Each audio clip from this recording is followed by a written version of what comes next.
Hermanos, Dios los bendiga. Qué placer estar acá otra vez.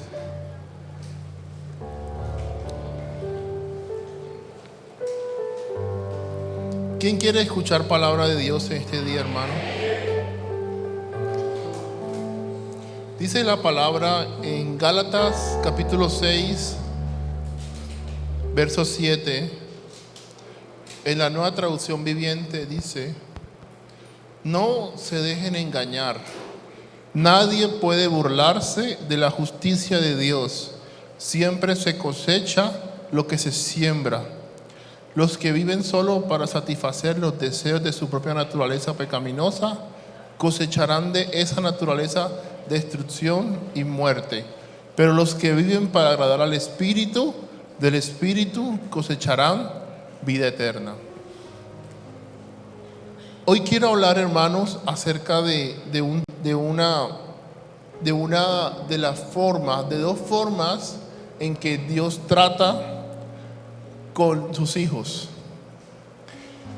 Va a sonar un poco extraño, ¿cierto? Pero quiero que escuchemos el mensaje, porque son dos muestras del amor de Dios. Y hoy quiero hablar acerca del juicio de Dios y el desierto. El juicio y el desierto. Amén. Dice la palabra en Deuteronomios capítulo 8,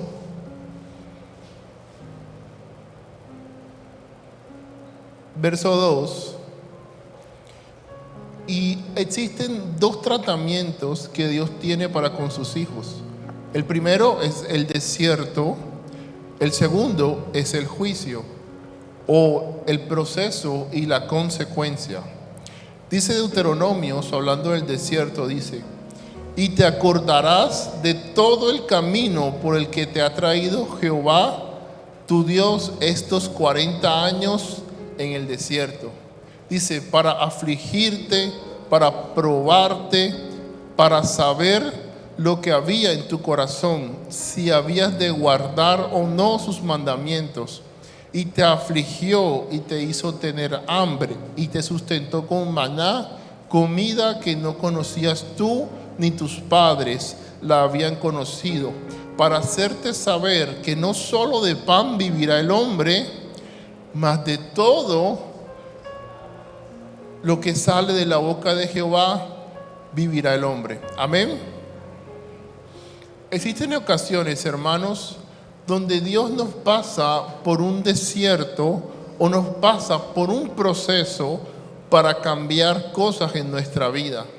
Dice Deuteronomios, para probarte, para ver qué hay en tu corazón, para quitarte la maledicencia, el orgullo, para moldearte.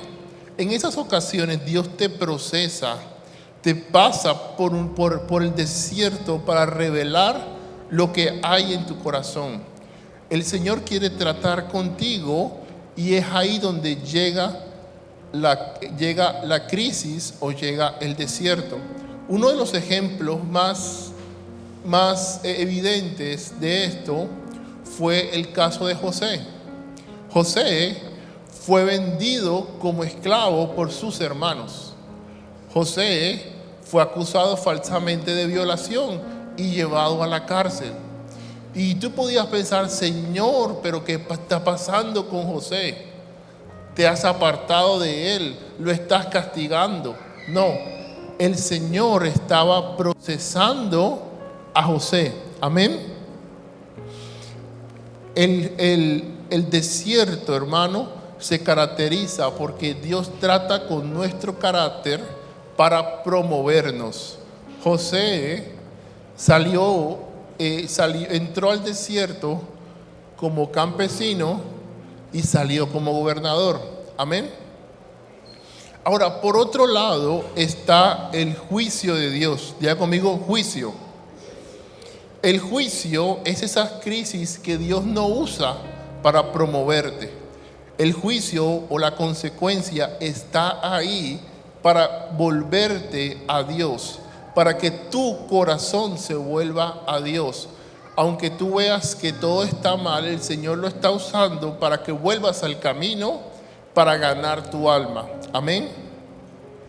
En 2 Samuel 21, la Nueva Traducción Viviente dice de esta manera: en esos días hubo una hambruna que duró 3 años seguidos.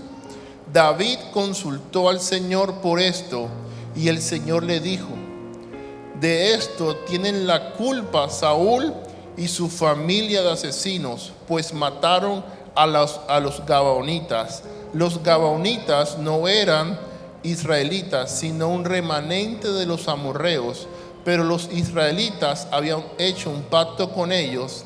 Sin embargo, en su celo por los israelitas y los de Judá, Saúl había procurado matarlos. Por eso el rey David fue a hablar con ellos y les preguntó: ¿qué puedo hacer por ustedes? ¿Cómo puedo resarcirlos para que bendigan al pueblo del Señor? ¿Se acuerdan que en esa oración, en ese momento, los gabonitas pidieron 7 hijos de Saúl? Amén.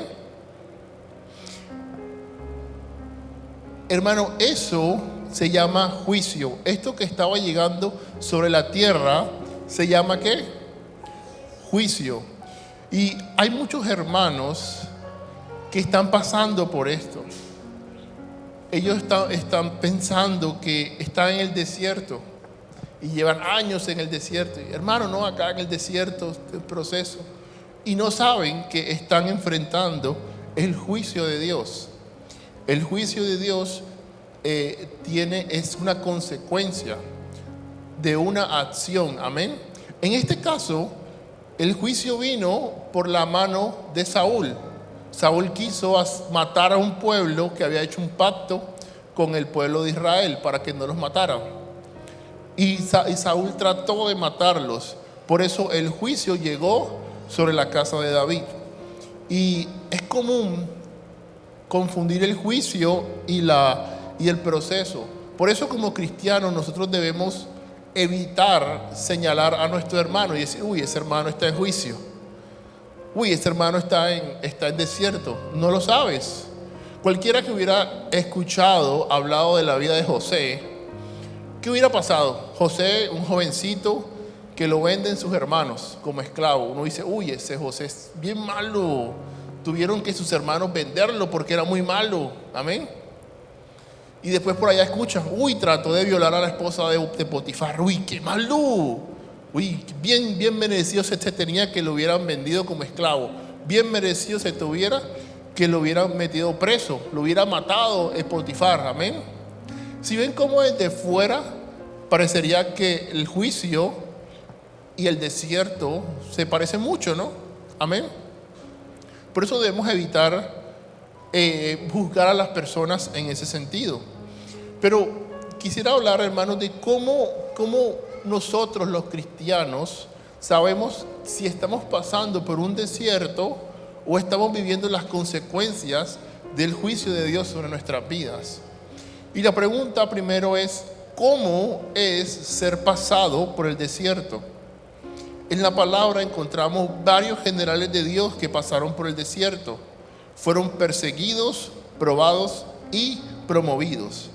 El primer caso, el de José, fue vendido como esclavo, fue acusado de violación, pero él, cuando salió de esto, salió promovido. Amén. David fue perseguido por Saúl.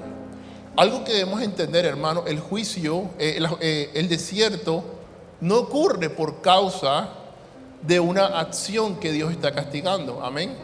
José no se portó mal. José no hizo como Judá. José no se acostó con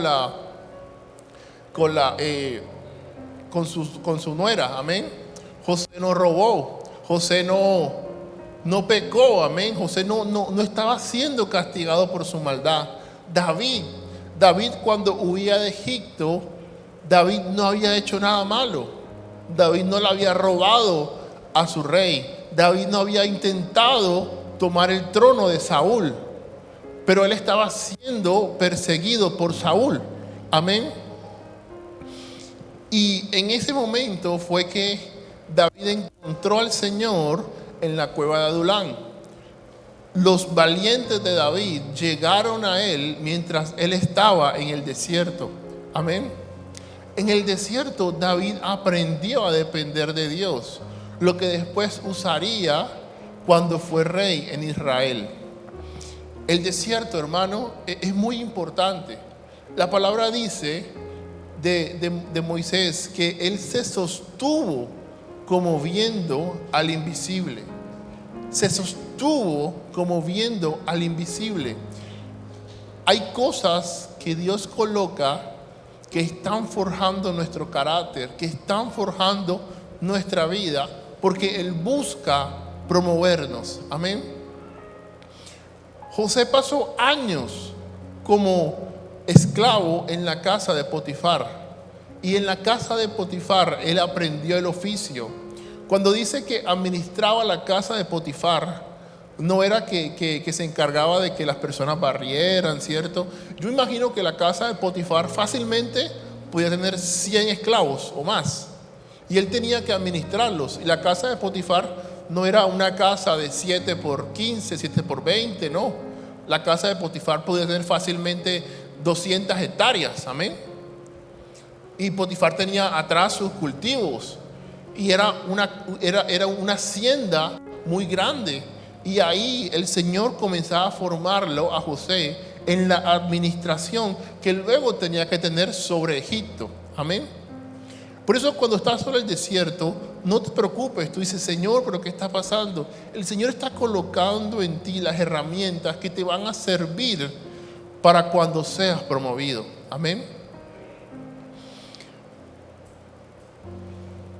Ahora, hay que conocer, hermanos, que fuimos llevados en el desierto o somos llevados en el desierto. Debemos verlo en la vida de los hombres de Dios, cómo el Señor trató con ellos.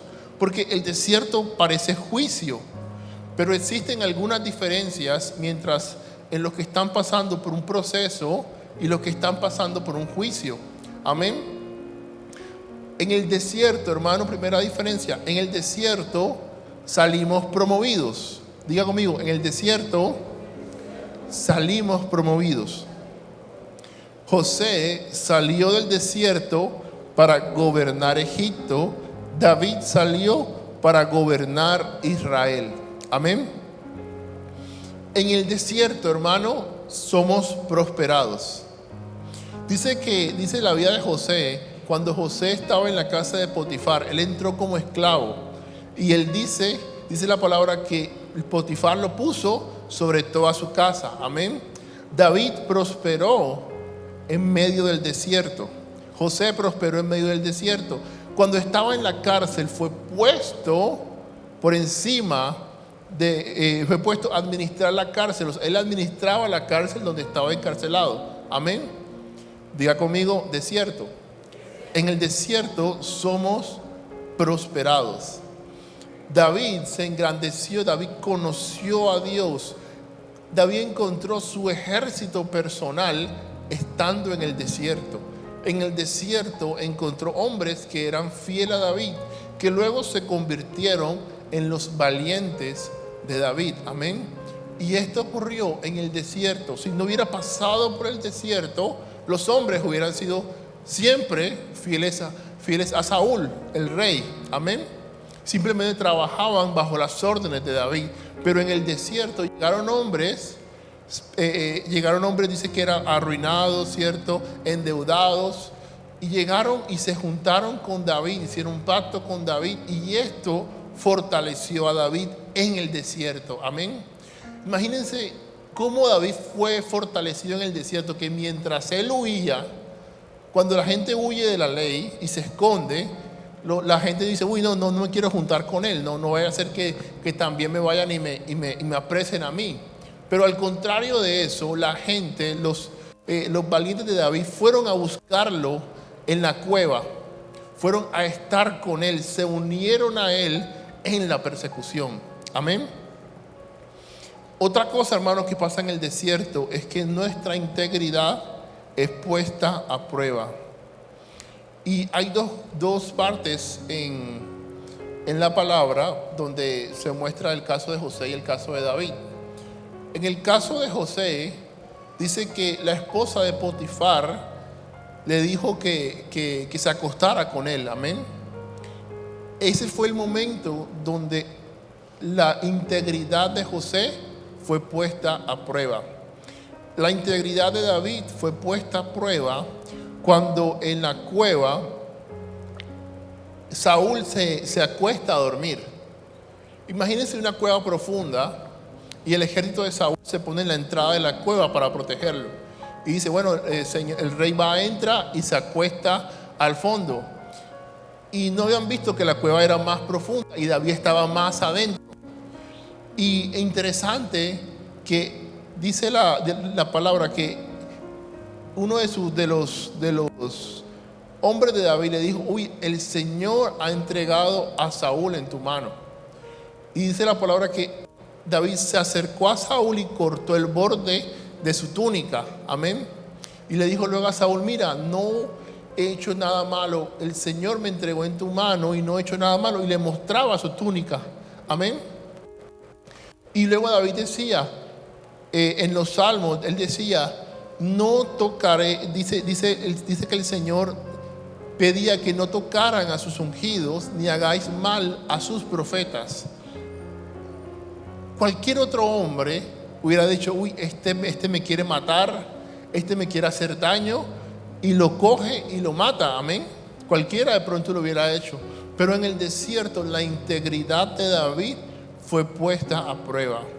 Eso es algo que debemos conocer. En el desierto, hermanos, en el proceso, el Señor te tiene ahí porque quiere probar tu corazón, como dice Deuteronomios, para saber qué hay en tu corazón. Amén.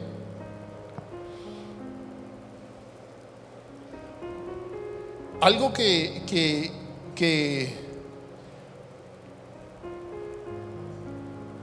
dice la palabra, Salmo 105:15 dice, no toquéis, dijo, a mis ungidos, ni hagáis mal a mis profetas.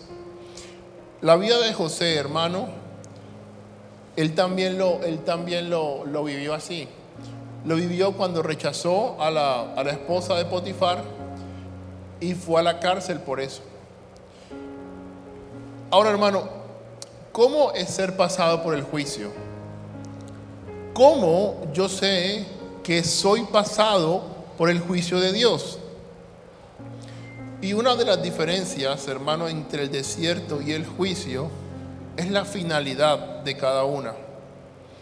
En el desierto, hermanos, Dios me está preparando para la promoción, pero en el juicio te está llevando al castigo para evitar que seas condenado.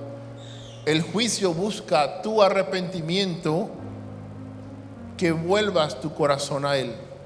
Dice la palabra en 1 Corintios, capítulo 11, verso 27, dice, por lo tanto, es la Nueva Traducción Viviente, pero no si la escuchan diferente, dice, por lo tanto, cualquiera que coma este pan o beba de esta copa del Señor de forma indigna, es culpable de pecar contra el cuerpo y la sangre del Señor.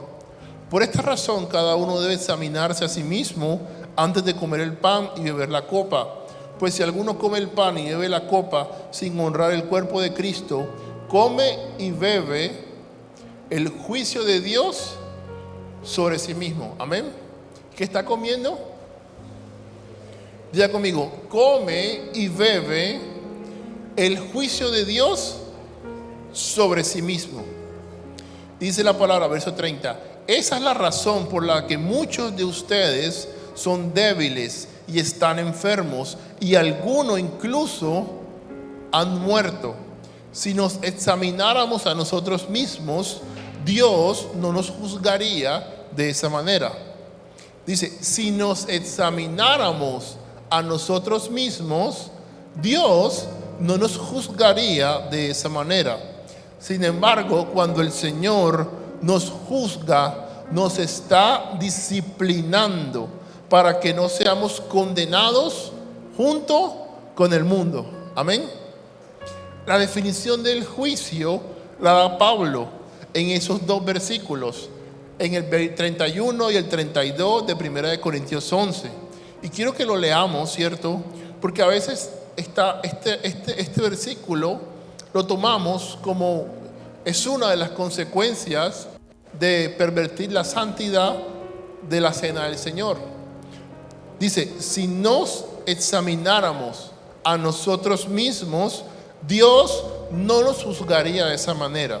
Sin embargo, cuando el Señor nos juzga, nos está disciplinando para que no seamos condenados junto con el mundo. Amén. En la iglesia de Corinto, las personas se reunían para tomar la cena del Señor. Y algunos comían exageradamente, tanto que no dejaban comida para otros. ¿Cuántos conocen hermanos así? Diga conmigo, amén. No lo señalen, hermanos, solamente respondan. Cuando comían la cena del Señor, unos usaban la bebida, ¿cierto? Aquí, no sé, aquí como aquí usan vino, ¿cómo? Vino de uva. Los hermanos en Corinto decían, uy, esta es una cena, y venían y se emborrachaban. Tomaban y se emborrachaban. Y Pablo les estaba diciendo, por esta razón están siendo juzgados. Amén. Y algo que Pablo deja claro, hermanos, es que Dios estaba juzgándolos para disciplinarlos, para que no fueran condenados con el mundo. Y es terrible, hermano, el juicio que se daba en ese momento, porque dice que algunos están debilitados, otros enfermos, incluso algunos ya murieron. Y hermano, Pablo nos llama y nos dice, debemos examinarnos, debemos autoexaminarnos para que no seamos reprendidos o no entremos en un juicio prolongado. Es impresionante este caso, hermano. Piensen que Pablo le está escribiendo a la iglesia en Corinto. Esta es una iglesia poderosa en la palabra. Si ustedes ven, esto es 1 de Corintios 11, en donde le escribe. 1 de Corintios 12, el Señor habla de los dones, porque la iglesia de Corinto es una iglesia muy avivada. Dios usaba mucho a la iglesia de Corinto. Dios le había dado dones, ministerios, y Pablo les estaba explicando lo que el Señor les había dado. Luego, en 1 Corintios 13 está la preeminencia del amor. Y es impresionante cómo en esta iglesia Pablo les está diciendo, ojo, en esta iglesia era tan poderosa, hermano, que dice la palabra, bueno, cuando ustedes leen 1 Corintios 12, dice la palabra que a uno le dio el poder para hacer milagros. En la iglesia de Corinto había personas con dones para hacer milagros, para sanidad. Era tanto así que decían, allá está el hermano Luis, el que Dios usa en milagros. Y lo decían normalmente. Allá está el hermano Carlos, que Dios lo usa en profecía. Allá está el hermano Juan, que Dios lo usa para sanar enfermos. Esa era la iglesia de Corinto, amén. Pero Pablo está diciendo, muchos han muerto, muchos están enfermos, muchos han estado débiles. Y uno dice, Señor, pero ¿cómo es posible que en una iglesia que tú usas tanto tengamos personas debilitadas, enfermas o muriendo? Y eso, hermano, se llama juicio. Amén. A mí me preocupa porque dice la palabra, cuando llegó el juicio por causa de los gabaonitas, dice la palabra que David consultó a Dios después de 3 años. 3 años de hambruna y David consultó a Dios. Y yo quiero que pensemos en esto, hermano. No era cualquier persona, no era Saúl, que Dios no le respondía, que Dios le evitaba dar palabras. No, era David, amén. Era el ungido del Señor, el dulce cantor de Israel, un hombre conforme al corazón de Dios. David tenía al Espíritu. David tenía profetas, tenía al profeta Natán. David tenía el sumo sacerdote. David tenía Urín y Tumín. Él podía consultar al Señor por el Urín y el Tumín. Amén. Pero esperó 3 años. 3 años. Soportó 3 años de hambre antes de que se revelara la causa del juicio de Dios. Cuando él preguntó, Dios le dijo, es por causa de los gabaonitas. Amén.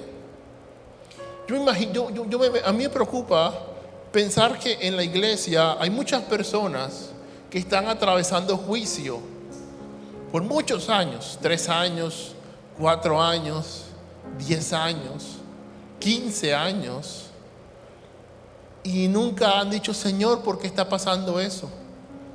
No consultan a Dios para ver por qué estaba pasando.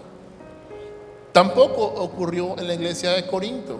Tuvo que escribirles Pablo a la iglesia y decirles, ustedes me habían escrito por esto. Yo oré, le pregunté al Señor, ¿cierto? Y el Señor me dijo, es por causa de que ustedes están corrompiendo la cena. Y Él ha traído juicio. Muchos han estado débiles, enfermos, incluso han muerto. ¿Cuántos murieron enfermos, debilitados, sin saber por qué era que el juicio había llegado? El Señor no tiene la responsabilidad de decirnos todo lo que está haciendo. Amén. A veces cuando el juicio llega sobre nuestras vidas, el Señor te advierte, pero a veces no lo hace. Y está en nosotros examinarnos, preguntar al Señor, Señor, ¿por qué estoy viviendo así? Amén. Algo que pasa, hermanos, cuando somos juzgados es que se cierra la ventana de los cielos. La bendición sobre nuestras vidas deja de fluir. Dice la palabra en Deuteronomio 28, verso 23, hablando de las consecuencias de la desobediencia. Dice, y los cielos que están sobre tu cabeza serán ¿de qué? De bronce. Y la tierra que está debajo de ti, de hierro. Cielos de bronce. Diga conmigo, cielos de bronce. No cielos abiertos, cielos de bronce. Y la tierra como hierro.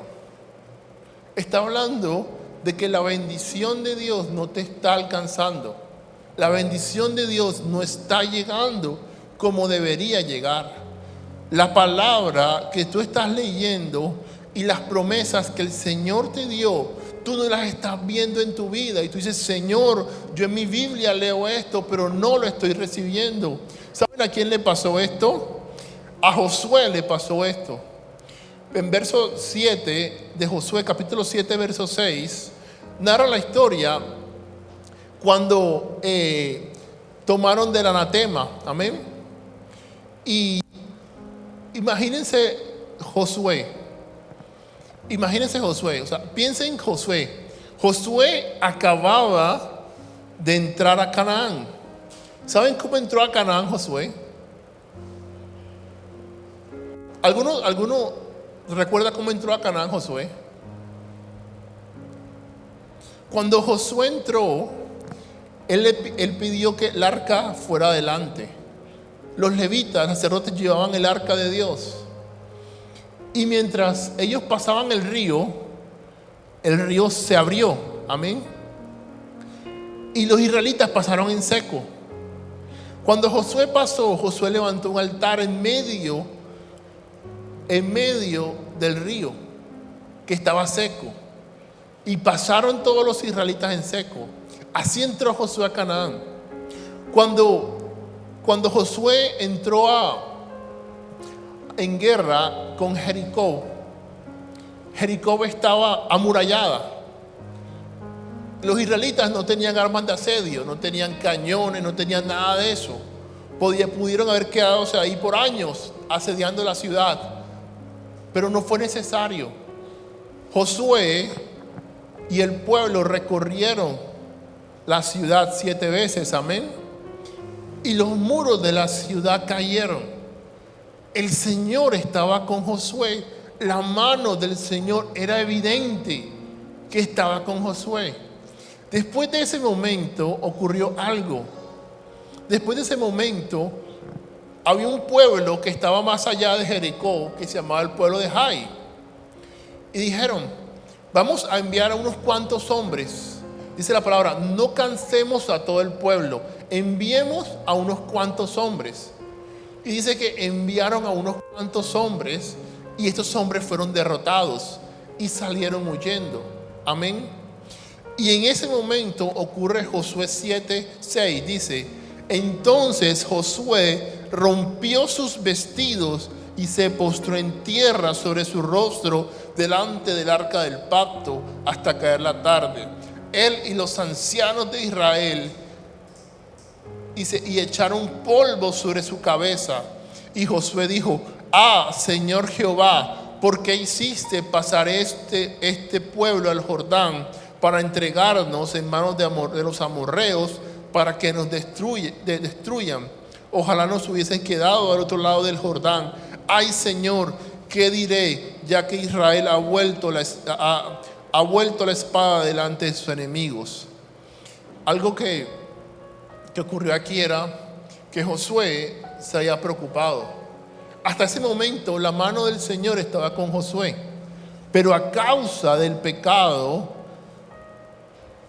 el Señor se había apartado y ya Josué no veía la mano del Señor, ya Josué no veía la compañía del Señor, ya Josué no veía cómo el Jordán se abría, cómo caían los muros de Jericó. Y hermanos, hay cristianos que tienen muchos años en la iglesia que no ven eso. Amén. Muchos años en la iglesia que están viviendo hambruna, como David, y no saben por qué. Otros están pensando, no, es que así es la vida cristiana. Mentira. Están viviendo en un juicio que puede que como David no sepan por qué lo están afrontando. Pero nuestra responsabilidad es hacer como Josué, autoexaminarnos. Dice que Josué había recibido una palabra. Todos sabemos la palabra que había recibido Josué. Dice la palabra que esfuérzate y sé valiente. ¿Por qué? Porque yo estaré contigo. Josué 1:7, amén. Y Josué 1:8. Cuando el Señor se apareció a Josué, el Señor le había dicho a Josué, nunca se apartará de tu boca este libro de la ley, sino que día y de noche meditarás en él, para que hagas conforme todo lo que en él escrito. Dice, entonces harás prosperar tu camino y todo te saldrá bien. Pero Josué en ese momento se dio cuenta de que no todo estaba saliendo bien. Cuando nosotros estamos bajo el juicio de Dios, bajo una consecuencia, los cielos se vuelven de bronce y las promesas que debemos recibir, que deberíamos recibir, no las vamos a ver sobre nuestras vidas. Hay muchos cristianos que no están viendo la promesa, la multiplicación, la fructificación, la sanidad que como cristianos el Señor prometió. No las estamos viendo. Amén, no las están viendo, tienen cielos de bronce, hermanos. Y esos cielos de bronce no permiten que la bendición del Señor caiga. Esta no es una palabra, hermano, de condenación. No vine aquí a pararme y decirme, usted está en juicio, hermano. No. El Señor quiere que entiendas el por qué hay juicio, el por qué está llegando, porque Él quiere que salgas de eso. Los que están en desierto, Él les dice, tranquilo, confía, te estoy moldeando como el alfarero. Los que están en el proceso, les dice, tranquilos, te estoy reprendiendo, quiero salvar tu alma. ¿Ustedes se imaginan qué pasara si los cristianos, cuando decidieran rebelarse contra el Señor y irse y pecar, les fuera bien en la vida, prosperaran en sus caminos? ¿Qué pasaría? Seguirían en eso.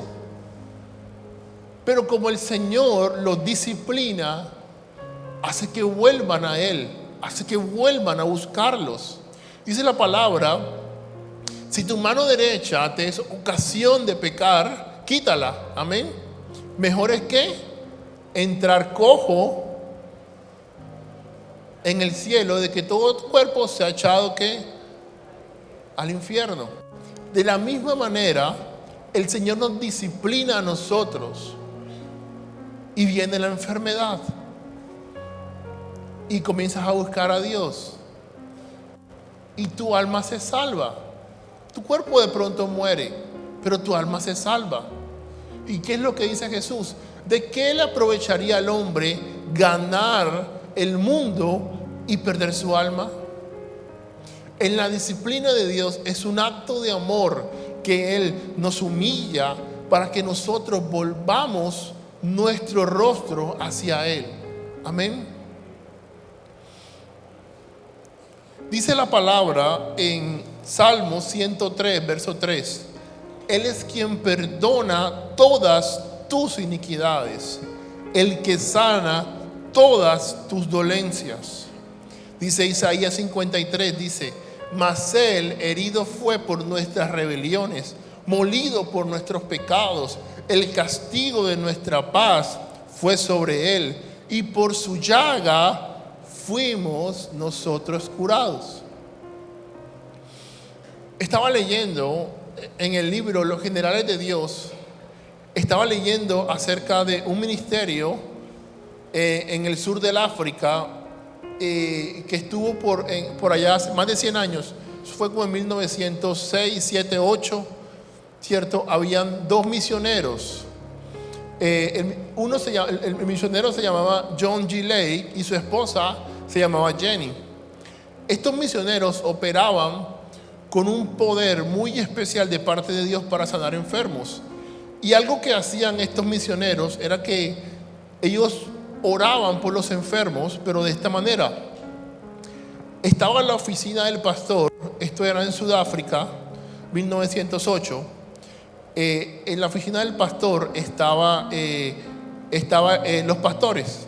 Estaba John G. Lake y su esposa. Y había una fila de personas buscando sanidad. Imagínense 100 personas haciendo fila. Ellos hacían pasar de a una persona y oraban por ella. La persona era sanada y salía de la oficina. Salía alabando al Señor. Amén. A veces de las 100 personas, algunas no se sanaban. Algunas no se sanaban. Llegaba una persona con un problema en la piel y no se sanaba. Era impresionante porque el milagro era instantáneo. La persona era coja, ¿cierto? Le faltaba un brazo. Oraban, el brazo aparecía. Ah, listo, está sano, amén. Y se iba. Pero los que no se sanaban eran llevados a otra sala, a otro salón, y los hacían esperar. Y cuando oraban por todos, habían dos grupos. Los que se sanaron se iban a sus casas, y los que no se sanaron, que se quedaban en esa otra oficina. Cuando terminaban de orar por todos, llamaban otra vez a los que no se habían sanado. Y otra vez, uno por uno, oraban. Y el Señor utilizaba a la esposa de este misionero para orar. Y el Señor le revelaba a ella por qué no había podido ser sano. Muchas veces decía: no, es que esta persona tiene este pecado y no quiere soltarlo, y ha hecho eso. La pastora, la misionera le decía: mira, Dios me revela que tú tienes esto. Y la persona decía: amén, sí, yo tengo eso. Luego la persona se arrepentía, volvían a orar por ella y la persona era sanada. Amén. Había cierto uno que otro que, aunque le revelaban lo que estaba haciendo y por qué había llegado la enfermedad y por qué no podía recibir la bendición de Dios, y aún así decía: no, yo sé que tengo eso, pero no me voy a arrepentir. Yo sé que estoy viviendo con una mujer que no es mía, pero no me voy a arrepentir. Y se iban enfermos. Amén. Esto pasaba en 1908. Pero desde hace mucho tiempo Jesús nos había dicho esto. En Juan 5:14, la Nueva Traducción Viviente dice: después de sanar al paralítico de Betesda, dice la palabra en Juan 5:14: pero después Jesús lo encontró en el templo y le dijo: ya estás sano, así que deja de pecar o podría sucederte algo peor. ¿Qué está el Señor diciéndole ahí? Diciéndole, puedes seguir pecando y te puede llegar algo peor. Este hombre había sido sanado. 38 años había estado paralítico. ¿Y estaba dónde? En el estanque de Betesda. ¿Qué estaba haciendo? Buscando al Señor. Amén. La enfermedad hizo que este hombre encontrara a Jesús. Hay veces que como el pastor debe coger la oveja, hay veces que hay ovejitas que son muy inquietas, se van muy lejos, saltan mucho, caen en los huecos, y por amor, por misericordia, no voy a hacer que se la coma un león, un tigre, un lobo, ¿cierto? Vaya, se despercuenta, se caiga en un hueco y se mate. Los pastores le quiebran una patica a la oveja. Y la oveja ya va a estar con tres paticas buenas y una mala, amén. Pero no se va a alejar mucho del rebaño, va a estar cerca, bajo el cuidado, amén.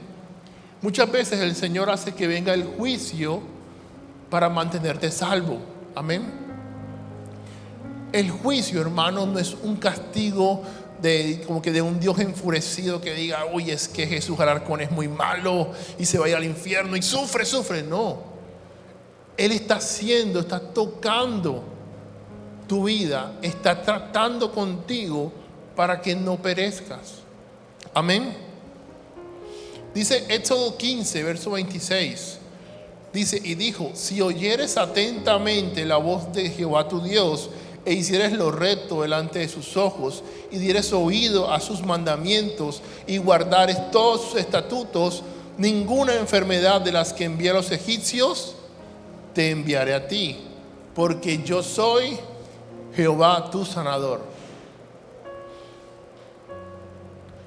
Y luego dice el 28, 21, dice, Jehová traerá sobre ti mortandad hasta que te consuma de la tierra a la cual entras para tomar posesión de ella. Jehová te herirá de tisis, de fiebre, de inflamación y de ardor con sequía, con calamidad repentina y con añublo, y te perseguirán hasta que perezcas.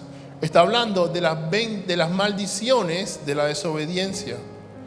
Sabemos que son maldiciones de la desobediencia. Y 1 Corintios 11:30, hermanos, está diciendo, esta es la razón por la que muchos son débiles, están enfermos, incluso algunos han muerto. Pablo era un hombre muy usado por Dios. Pablo era un hombre que Dios lo usaba para resucitar muertos. Dice la palabra que la gente se llevaba los paños de Pablo. Y Pablo tenía que explicar que el juicio de Dios ocurría con enfermedad. Cuando Aarón habla acerca de Aarón y María, hablan acerca de Moisés. Algo que hace algo que hace Moisés cuando el Señor los reprende es que Moisés intercede por ellos. Diga conmigo, intercede. Dice Números 12, dice, verso 13, entonces clamó a Jehová diciendo, te ruego, oh Dios, que la sanes ahora. El Señor había colocado una lepra sobre María. Y Moisés, que era el agraviado, estaba diciéndole, Señor, te ruego que sanes a mi hermana. Pero ni aún con eso, el Señor le quitó la enfermedad. María quedó enferma 7 días. Y estamos hablando, hermano, de Moisés. Estamos hablando de Moisés. Un hombre ungido, un hombre que hablaba cara a cara con el Señor. ¿Y saben qué nos habla de esto? De que el juicio de Dios no puede ser quitado por un hombre ungido. El juicio de Dios no puede ser quitado por un pastor. No puede venir un profeta y decir, uy, esta persona, el juicio se te quita, te sanas, esto que llegó. No, amén. No puede ser revertido. Las personas, los siervos, no tienen la autoridad para deshacer lo que Dios hizo. No es como padre y madre, donde el papá coloca un castigo y el niño anda a la mamá y le dice, ay, puedo salir, bueno, sal, listo, y le levanta el castigo. No. Cuando el Señor te disciplina, tú no puedes correr a tu pastor, Señor, Padre, pastor, ore por mí, pastor Martín, que tengo esto. El pastor Martín puede colocar su mano sobre tu cabeza hasta que te quedes calvo y no va a pasar nada, amén. Porque la corrección, la disciplina llega para que tú vuelvas tu corazón a Él, para que ese pecado que estás practicando en oculto llegue a arrepentimiento.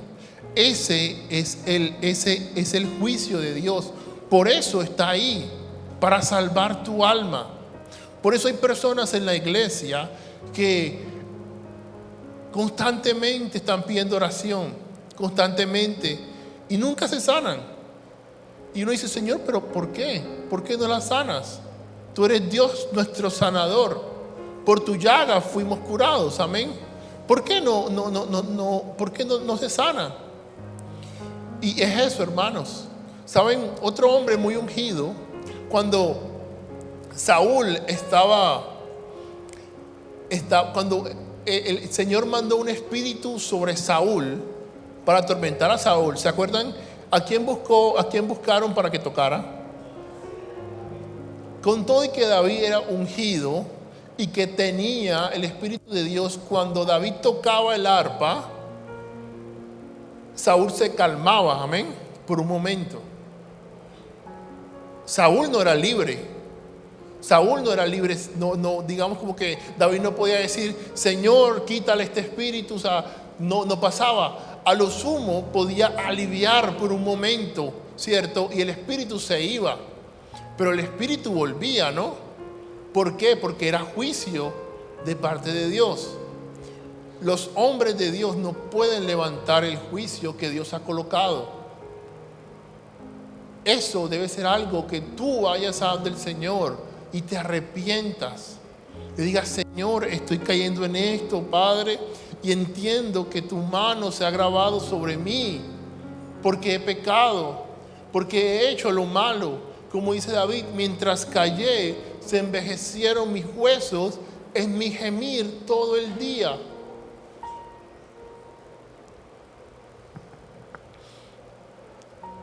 La ira de Dios, hermano, a veces está sobre nuestras vidas para traer juicio, pero Él busca que su corazón se vuelva a ti.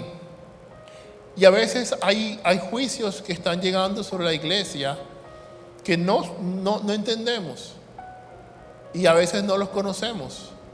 Y David no supo sino hasta que preguntó, y debemos hacerlo. El Señor quiere hacerlo, amén. A veces tú dices, Señor, tengo tantos años con este problema, Señor, yo entiendo que esto no es un proceso tuyo, pero si es un juicio tuyo, te pido, Señor, que me muestres la causa. Y el Señor te lo va a mostrar, como lo hizo con David y los gabaonitas. Pero debes pedirlo. La palabra dice, mi pueblo pereció por falta de conocimiento. El Señor quiere darte el conocimiento para que entiendas cuándo estás siendo procesado, cuándo estás siendo pasado por el desierto y cuándo Él te está llamando a arrepentimiento, te está llamando a que te vuelvas a Él. Me llama la atención porque yo veo sus rostros, ¿cierto? Y es lo mismo que en la iglesia cuando prediqué este tema, ¿cierto? Por lo general yo predico y la gente, amén, aleluya, uy, gloria a Dios. Pero yo veo las caras y, uy, Señor, ¿qué está pasando? Pero yo quiero, hermanos, que nosotros entendamos que no es que Dios quiera destruirnos, pecador, no. Él quiere que nuestro corazón se vuelva a Él. Y mientras tú te alejas, Él no te va a bendecir. Él te va a colocar cosas para que tú tengas que volver tu mirada. Amén. Es como la serpiente ardiente que levantó Moisés. Las serpientes te hacen volver su mirada a Jesús. Y cuando vuelves su mirada al que fue levantado, eres restaurado, Él es sanado. Amén. Ahora, David oraba de esta manera y es una oración muy interesante que deberíamos adoptar. Salmo 139, 23. Hermano, ya está con el tiempo, ¿verdad? Me está haciendo como que, no. Disculpen, ya 5 minutos, hermano. Dice. Salmo 139, verso 23 dice: examíname, oh Dios, y conoce mi corazón. Pruébame y conoce mis pensamientos, y ve si hay en mí camino de perversidad, y guíame en el camino eterno. A veces hay cosas que se nos escapan, que pecamos por omisión, que pecamos y dicen, uy, es que es muy fácil. Y es que, ¿saben algo? Algo que pasó recientemente, como para no irnos muy lejos. Recientemente, no digo que pasó en esta iglesia, ¿cierto? En esta iglesia no pasó, amén. Esta iglesia la gente está en desierto, no está haciendo juicio, amén. Pero hace pocos días acabaron las elecciones presidenciales. Mucha gente se levantó a hablar de los pastores. Mucha gente se levantó a hablar de los ungidos. Porque muchos pastores tenían una corriente política que no les gustaba. Y dijeron, el problema no está en que lo hayan sentido o pensado, el problema fue que lo dijeron. ¿Cierto? Dijeron le dijeron a otros, uy, ese pastor, ¿cómo puede estar con este candidato? ¿Cómo puede estar con este otro candidato? Y murmuraron.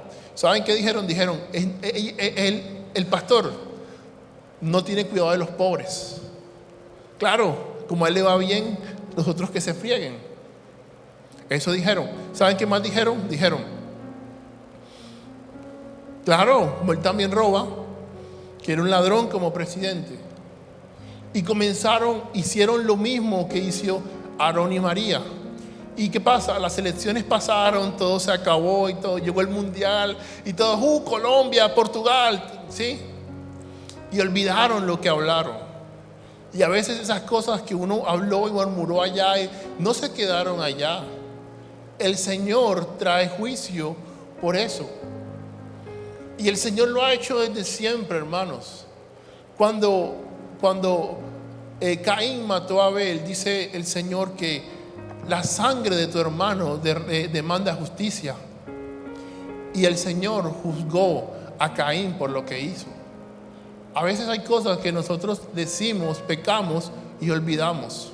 Pero el pecado nos alcanza. El juicio de Dios nos alcanza para confrontarnos, para transformarnos. Para terminar, hermanos, recordemos lo que dice 1 Corintios 11:31. Si nos examináramos a nosotros mismos, Dios no nos juzgaría de esa manera. Sin embargo, cuando el Señor nos juzga, nos está disciplinando para que no seamos condenados junto con el mundo. La disciplina de Dios no es para condenación, es precisamente para evitar condenación. Y por último, recordemos siempre Romanos 8:28, tanto el desierto como la justicia. Dice la palabra, y sabemos que los que aman a Dios, todas las cosas nos ayudan a bien. Esto es, a los que conforme a su propósito son llamados. No temas, hermano, cuando estés pasado por el desierto. No temas cuando pase la dificultad. No temas. No temas cuando el Señor está tratando contigo. ¿Sabes? A veces es fácil saber cuando uno está pasando por un desierto. Cuando uno pasa por un desierto, las cosas se ven mal. Uy, fuiste vendido como esclavo. Uy, te metieron en la cárcel. Se ven mal las cosas. Pero en el desierto, hermanos, el Señor te está prosperando. En el desierto, los dones del Espíritu son avivados. Cuando José entró al desierto, él soñaba. Antes de entrar al desierto, él soñaba. Cuando estaba en el desierto, él interpretaba los sueños. En el desierto Dios te usa para pulirte, para moldearte, para derramar de su gracia, de su poder. Amén. En el desierto José avivó el don de interpretar sueños. En el desierto, cuando salgas del desierto, vas a darte cuenta de lo que el Señor ha hecho en ti, lo que te ha dado para promoverte.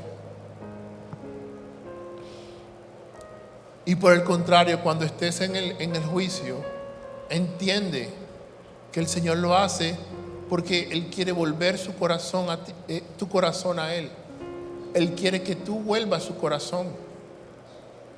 Es un acto de amor, es un acto de compasión. Porque si te fuera bien en tu pecado, tú perseverarías en tu pecado y morirías y te condenarías con el mundo. Pero cuando Él te disciplina, Él te dice, no, mira, vuelve a mí. Y como el hombre paralítico, 38 años, Jesús le dijo, no peques más para que algo más mal, para que no te venga algo peor.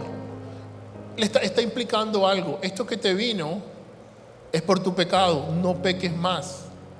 Amén. Pero ese problema, esa enfermedad que tuvo el paralítico, lo llevó cara a cara con Jesús.